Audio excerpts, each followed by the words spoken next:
Alors, je vous présente le plan. Euh, on va parler des objectifs de la formation. Dans un deuxième temps, définir le Covid. Qu'est-ce que le coronavirus? Pourquoi Covid-19? Quels sont les symptômes et comment se propage la maladie? Ensuite, bien sûr, on va s'arrêter sur les gestes barrières que sont le lavage des mains, le port du masque, la distanciation physique, tout éternuement, que faut-il faire dans ce cas-là? Et puis, on déclinera les protocoles de prise en charge d'un élève présentant des signes du Covid-19 ainsi que celui de l'adulte présentant des signes du Covid-19. Et donc, je vous parlerai des diverses ressources pédagogiques qui pourront se tenir à votre disposition par le biais de ce diaporama qui sont très riches. Voilà. Alors, les objectifs de la formation. Ça va être de rappeler ce qu'est le coronavirus, comment il se propage et quels sont ses symptômes. On va apprendre à maîtriser les gestes barrières, distanciation sociale, bon usage des masques, etc. S'approprier la procédure relative aux modalités de gestion des cas symptomatiques dans le cadre de la gestion de la crise sanitaire à Covid-19 en période de déconfinement et partager nos ressources pédagogiques. Voilà nos 4 principaux objectifs. Alors, le Covid. Vous avez bien sûr entendu parler multiples fois de ce coronavirus. Donc vous savez très bien que par définition, il appartient à la famille des virus et qui peut provoquer des maladies allant d'un simple rhume à des pathologies beaucoup plus sévères, comme on a déjà vécu auparavant, notamment concernant le SRAS, le syndrome respiratoire aigu sévère, qui est apparu au début des années 2000.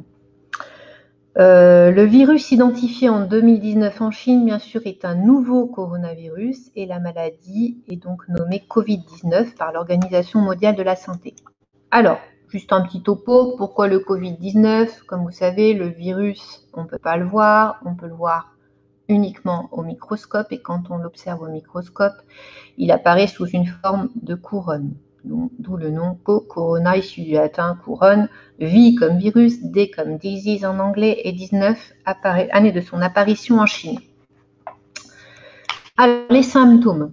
Les symptômes, vous en avez beaucoup entendu parler à la télé, à la radio, etc. Les diffusions ont été massives, mais on doit vous les rappeler bien sûr aujourd'hui. Alors, on peut avoir comme symptômes des signes infectieux que sont la fièvre, frissons, sensation de fièvre, toux et maux de gorge, de la fatigue, des courbatures, des maux de tête, une gêne respiratoire que l'on appelle également dyspnée. Malheureusement, en dehors de ces signes, il existe également d'autres manifestations cliniques qui sont à prendre en compte. En population générale, de la fatigue et des douleurs musculaires inexpliquées, une anosmie qui est la perte de l'odorat ou une agueusie, la perte du goût. On peut donc parfois avoir que de la fatigue et une anosmie ou une agueusie. Ça existe aussi. Donc ce n'est pas tous les signes qui sont présents. Ça peut être tous les signes, mais ça peut être seulement quelques signes. Chez l'enfant, altération d'état général, diarrhée, donc qui fait partie des troubles digestifs, et fièvre isolée. Donc vous voyez que l'enfant, c'est des signes encore aussi assez spécifiques. Certaines personnes contractant la maladie présentent des symptômes plus graves, notamment cette difficulté respiratoire. Pourquoi? Parce que ce sont des sujets qui ont déjà des pathologies, qui ont plus de risques de développer certaines formes graves du Covid-19. Ces pathologies sont notamment l'obésité, le diabète, les problèmes cardiaques et l'hypertension artérielle. Certaines personnes, bien qu'infectées, ne présentent aucun symptôme, ça vous le savez, et elles se sentent bien, ce qu'on appelle les personnes asymptomatiques. Pour l'instant, il n'existe pas de traitement ni de vaccin pour soigner ou protéger du Covid-19. Alors, comment se propage la maladie? Donc, il est bien sûr transmis ce virus par des personnes qui portent ce virus à la base. La transmission de personne à personne s'effectue par le biais de gouttelettes respiratoires qui sont expulsées par le nez ou par la bouche lorsqu'une personne tousse ou éternue. Il est possible de contracter le Covid-19 en inhalant les gouttelettes d'une personne malade qui vient de tousser ou d'éternuer. Ces gouttelettes peuvent se retrouver sur des objets ou des surfaces autour de la personne en question. Il est possible alors de contracter le Covid-19 en touchant ces objets ou ces surfaces. Et puis après, vous savez très bien que plusieurs centaines de fois par jour, on touche notre visage. Donc, si on touche des objets contaminés ou des surfaces contaminées, on peut se contaminer directement lorsque l'on porte nos mains à notre bouche, au niveau de nos yeux, notre nez, etc. Donc, c'est pourquoi on est tous concernés par la mise en place et le respect des gestes barrières, même si nous ne sommes pas malades ou si nous ne nous sentons pas malades. Donc, ces gestes barrières, ils doivent être appliqués en permanence, partout et par tout le monde. Ce sont les mesures de prévention individuelles les plus efficaces face à ce virus à l'heure actuelle. L'Institut Pasteur rappelle qu'en l'absence de mesures de contrôle et de prévention, chaque malade va infecter 2 à 3 personnes. Donc vous aurez des affiches à vos dispositions, bien sûr dans les écoles, vous les avez certainement déjà imprimées, je suppose qu'il y a beaucoup de choses qui sont en cours ou qui ont déjà été disposées dans vos écoles. Le lavage des mains. Alors, fait partie des gestes barrières, bien sûr, fondamentaux. Ce lavage des mains est essentiel. Il consiste à laver à l'eau et au savon toutes les parties des mains pendant au moins 30 secondes. Il y a vraiment une durée attitrée parce que vous verrez qu'un lavage de mains correct dure au moins 30 secondes. Donc ensuite, on va se sécher les mains en utilisant des essuie-mains papier jetables. Ça, c'est très important. Vraiment, il faut que vous ayez à disposition dans vos écoles ces essuie-mains papier jetables. Donc, à défaut d'eau et de savon, on peut bien sûr avoir des gels hydroalcooliques, mais bon, c'est la pénurie actuellement. Je ne sais pas si vous en aurez. En tout cas, l'eau et le savon, c'est très efficace lorsque c'est bien fait. Quand est-ce que le lavage de mains doit être réalisé dans vos écoles? À minima, à l'arrivée dans l'école. Avant de rentrer en classe, notamment, bien sûr, après les récréations. Avant et après chaque repas. Avant et après être allé aux toilettes. Après s'être mouché, avoir toussé et éternué. À la fin de la journée, avant de rentrer chez soi et dès l'arrivée au domicile. Donc vous voyez qu'il y a beaucoup de fois où les élèves et vous-même allez devoir vous laver les mains. Donc ça veut dire que ce sera chronophage et qu'il faudra vraiment vous organiser et dédier du temps à ce lavage de mains. Il y a 2 vidéos qu'on va vous présenter pour illustrer ce lavage de mains. Une première qui vous montre vraiment la façon dont on doit se laver les mains et la conséquence que ça a si on ne le fait pas correctement. Et une deuxième vidéo donc, qui vous montre la technique de l'OMS, l'Organisation mondiale de la santé, pour le lavage des mains.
On a bien vu qu'au travers de cette vidéo, un lavage sommaire laisse penser qu'une partie du virus peut résister et subsister.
Alors, vous avez vu que dans le lavage des mains, ce qui est important aussi à la fin, c'est qu'on utilise les essuie-mains jetables pour se sécher les mains, mais également pour fermer le robinet. Et ça, je pense que c'est vraiment un geste qu'il faut que vous appropriez pour vous-même, également pour vos élèves, hein.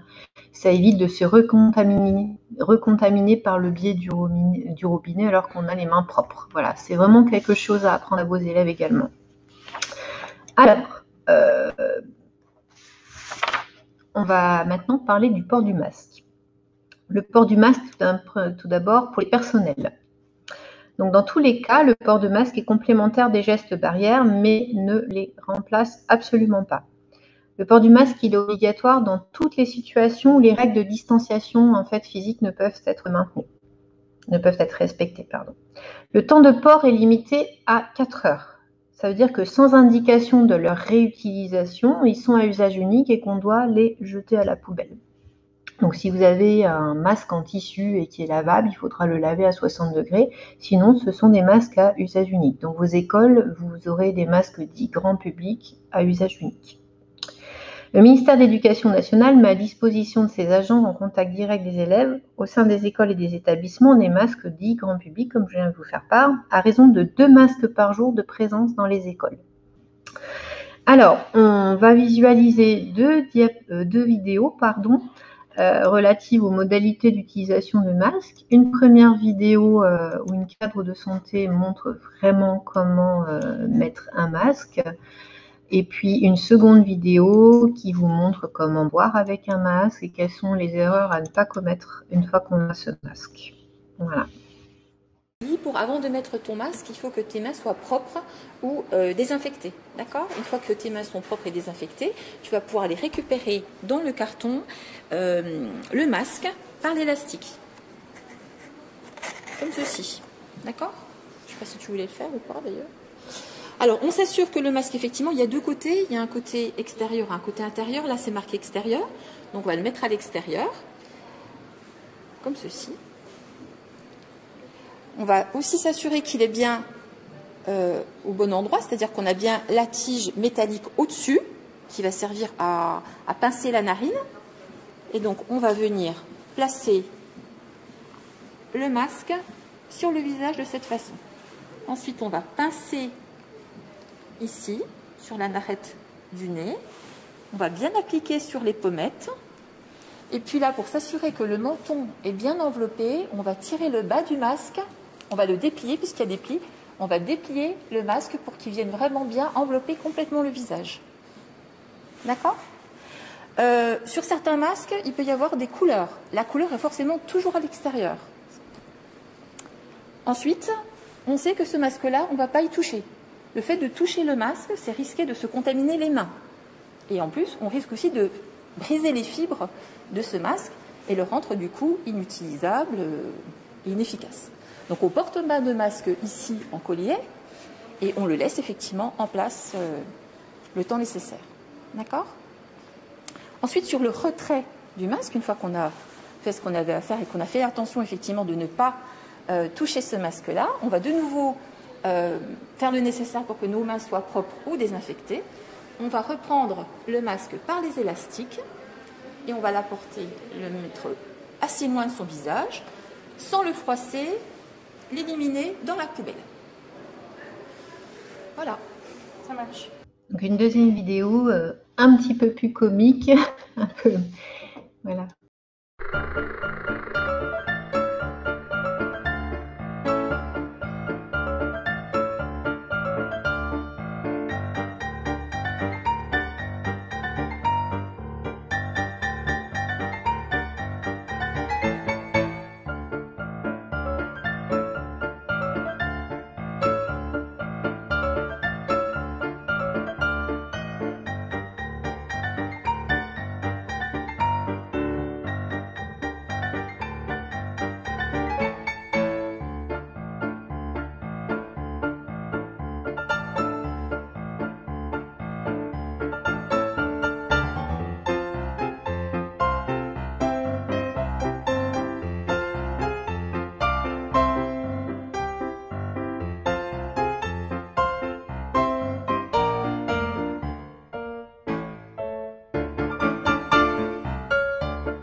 Donc voilà, vous avez vu que dans les vidéos, on voit bien que parfois le masque peut être mal utilisé et qu'au final, voilà, on doit le jeter et en remettre un autre. Et aussi, ce qui est très important, c'est qu'il faut se laver les mains avant de mettre un masque et après l'avoir retiré. Donc, ça fait beaucoup de lavage de mains dans la journée. Ça, c'est un lavage de mains supplémentaire à rajouter à ceux que j'ai précédemment énumérés. Alors, pour revenir à la diapo concernant le masque pour les élèves des écoles maternelles, le port du masque est bien sûr tout à fait à proscrire, hein, ça c'est dans le protocole. Et pour les élèves d'école élémentaire, il n'est pas du tout recommandé.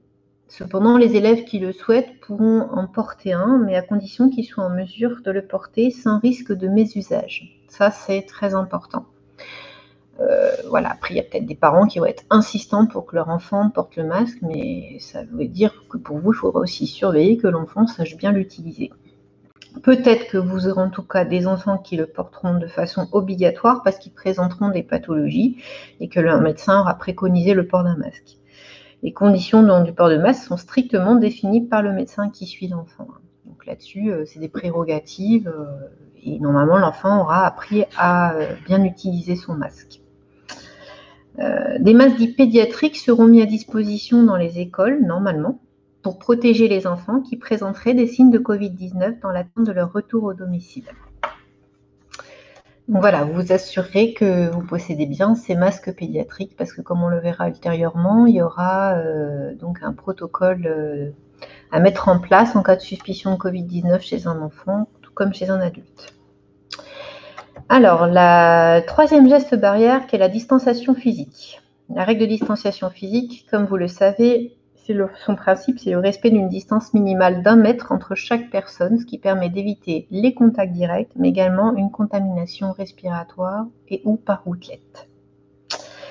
Les prescriptions sanitaires insistent sur la nécessité de faire respecter cette distance minimale, tout en tenant compte, bien sûr, de la difficulté que cela peut représenter. Donc évidemment, hein, vous l'avez entendu à multiples reprises, pas de poignée de main, pas d'accolade, pas d'embrassade. Bon, ça risque d'être difficile. Pour vous adultes, vous pourrez prendre de la distance avec ça, c'est le cas de le dire. Mais les élèves ont certainement beaucoup plus de mal à pas pouvoir un petit peu faire des accolades et embrassades à leurs camarades. Je pense que ça, c'est vraiment quelque chose, un geste barrière sur lequel il faudra bien insister également. Alors, en cas de toux et d'éternuement, c'est toujours dans le coude que ça doit se faire, hein, pour éviter de contaminer ses mains, tout simplement. Et si on a besoin de se moucher, eh ben on le fait dans un mouchoir en papier à usage unique qui sera jeté immédiatement à la poubelle. Et ça n'empêche pas que lorsqu'on a toussé ou éternué, même si c'est dans le coude, on doit se laver les mains quand même, hein, parce qu'on contamine autour de soi quand même. Alors, maintenant, on va arriver au protocole de prise en charge d'un élève présentant des signes de Covid-19. La conduite à tenir, si un enfant présente des signes de Covid, que sont, pour rappel, toux, éternuement, ou que peuvent être toux, éternuement, essoufflement, maux de gorge, fatigue, troubles digestifs, sensation de fièvre, etc. Dans ce cas-là, il y a une première chose à faire, c'est que si ces signes sont graves ou accompagnés ou simplement qu'il y a une détresse respiratoire importante, surtout appelez le 15, c'est la première chose à faire. Dans un second temps, si ce sont des signes ordinaires sans gravité, il faut isoler l'élève dans une salle dédiée. Alors je vous ai mis possibilité d'aération parce qu'après on nous demande d'aérer cette salle lorsque l'élève la quitte.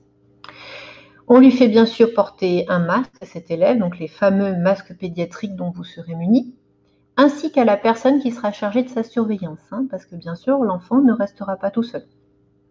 À ce moment-là, vous pourrez prendre la température de l'élève uniquement si vous êtes doté d'un thermomètre sans contact à votre disposition, ces fameux thermomètres infrarouges.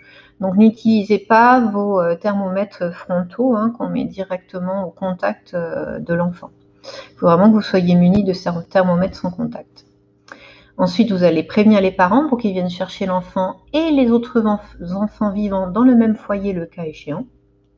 Vous allez informer immédiatement les services académiques de la suspicion d'un cas pour être mis en relation avec un professionnel de santé de l'éducation nationale.